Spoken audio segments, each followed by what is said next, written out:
You faced some really nasty stuff. I saw this thing that Nick Fuentes, of course, he's an avowed white supremacist. He said, what kind of a man marries somebody named Usha? Clearly he doesn't value his racial identity, his heritage. I mean, this is racist garbage. Yes, it is. But this is also a guy that dined with Donald Trump at Mar-a-Lago during this campaign.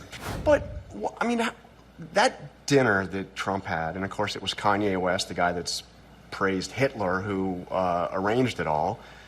That was back a year and a half ago, and Trump still hasn't given a full-throated denouncement of this guy who said that terrible stuff, but he's a white supremacist. What happens when a preachy, hardcore ideologue goes up against JD Vance? That's right, they end up gnashing their teeth in frustration, because unlike the Democrats, the Republicans always have an answer for tough questions. But hey, why not see for yourself how Johnson from ABC News practically chokes on his own aggressive, reality-bending questions when it comes to the most important thing that makes America what it is: the family. Let's go. Well, because I knew people would try to misrepresent it, so it's important to be clear. Let's look at what you exactly said. You Please. said, when you go to the polls in this country as a parent, you should have more power. You should have more of an ability to speak your voice in a democratic republic than the people who don't have kids. I mean, you are directly saying that people with kids should have more of a voice in our democracy. Thought experiment or not about how that is done, but that is the principle. And I mean, I could read on, but you are expressing a principle here. Again, John, it's a thought experiment. I've been a senator for 2 years. Have I proposed any legislation to that effect? Of course not. Sometimes people make remarks in response to something that somebody else has said. If it was a policy proposal, I would have made the policy proposal in my 2 years in the United States Senate. Now, I do think, John, to be clear here, because I think it's important to focus on what I actually said, I do think becoming a parent affects you in a very profound way. I've seen friends of mine, certainly in my own life, becoming a father does really give you this incredible perspective. You have this little life that you have to take care of. It's an amazing thing, and It does make you think differently about your responsibilities. So yeah, I absolutely do think that being a parent changes you in a profound way. I do not think that we ought to be changing the way that we do votes in this country. I was responding to a Democratic proposal in a very, very thought experiment way. And you predicted that you would get attacked. You said, I'm sure the Atlantic, the Washington Post will come out and say, well, doesn't this mean non-parents don't have as much of a voice as parents? Doesn't it mean that parents get a bigger say in how our democracy functions? Yes, absolutely. So do you regret saying that? You take that back? He doesn't need to take anything back. Here we have yet another perfect example of the typical filthy moral hammer of Democrats' ideologues at work. Because, let's be real, Kamala's proposal to give 12 years old the right to vote is nothing more than an obvious attempt to exploit the woke, corrupted school system and capture the votes of the indoctrinated, politically charged kids. But Vance's counter-proposal, pure genius, right? If parents with kids gets more votes, they're not going to care about some Armageddon stories about world ending tomorrow. They will be focused on making sure the mortgage is paid and the fridge is full. And these parents know exactly what the Democrats have done for them in recent years. Namely, a division of society reminiscent of the days of segregation, where suddenly background and skin color are back at the center of everything, instead of finally getting those damn gas prices down. But what can you expect from a party that still doesn't get that printing money is not the solution, it's the problem. But before we dive into the next scenes, where the hostess slyly drops the word slavery while trying to trap Vance in the abortion debate, don't forget to hit the subscribe button.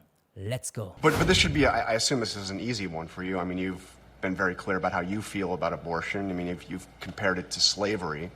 I didn't compare it to slavery, John. The impact on the society to slavery, yes. Ask the question. Yes. Go ahead. So, I mean, just again, the idea of codifying, whatever the state, codifying a right to abortion up to about 24 weeks. Isn't that something you oppose? Well, look, in Ohio, we had a referendum in the state, and you made your position clear. I aggressively advocated for the pro-life view because I want to save as many babies as possible. Also importantly, John, the people of Ohio decided by about a 60-40 margin to reject the pro-life framing, and you have to respect the will of the people. That's all that Donald Trump has said. That's what I believe. And as someone who really does want to say, John, I do want us to become a more pro-family country. I want us to have more babies and more families. I want our neighborhoods to be filled with the laughter of children and thriving families. We and the pro-life community, I think, have to figure out how to better make our case to the American people and how to make it easier to have a baby. It's way too expensive. Housing is through the roof. Medical costs are through the roof. President Trump and I have actually advanced a series of policies that would make it easier for us to have families. I think that's where we're focused on as a presidential ticket. And as the president has said, on abortion policy specifically, the states are going to make up their minds. I like Vance because he still seems to remember that a state is only as strong as its smallest unit, and that's the family. Having a family means taking responsibility, means stepping up and moving forward. But instead of supporting parents, we have to listen to Democrats and especially the far-left Kamala, telling us there are too many people in the world and apparently she can't wait to start with her own people first. After all, plenty are crossing the borders. To Kamala, that's just fair. It's absolute madness, just like in the next scene, where the host tries to drive a rhetorical wedge between Donald Trump and Vance. Good stuff. Let's keep going. And Donald Trump's going to have a chance to vote on that, and he says he's going to offer his position, didn't say what it was.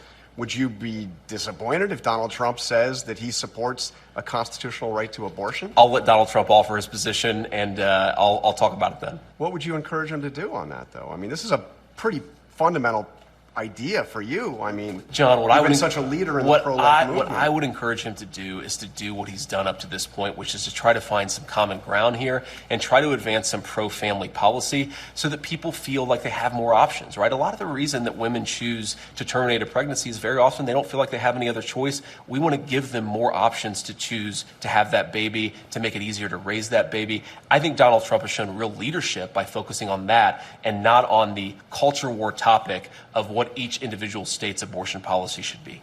Did you guys catch that too? This constant attempt to stir up trouble. As if there's even a hair of breath of the difference between Vance and Trump. And it just becomes so clear again, this so-called quality journalism, self-propaganda frenzy would be better name, simply doesn't get what makes a healthy society. I mean, they're so trapped in their progressive mindset that they see everything as backward. What? You are a woman who stays with the kids home? How backward. They obviously want to destroy what works. To them, the traditional family structure is outdated. They'd rather have every individual isolated weak, because that makes society easier to mold for their ideologies. But mark my words, when the economy crumbles under the weight of these short-sighted woke fanatics and the culture civil war tears society apart, we will be left with a mess that's almost impossible to recover from. But what do you guys think? I am seeing things too grimly, or I am not even being harsh enough? Let me know your thoughts in the comments. I'm curious to hear what you have to say. Thank you for watching. I will see you next time. Until then, take care. Ciao.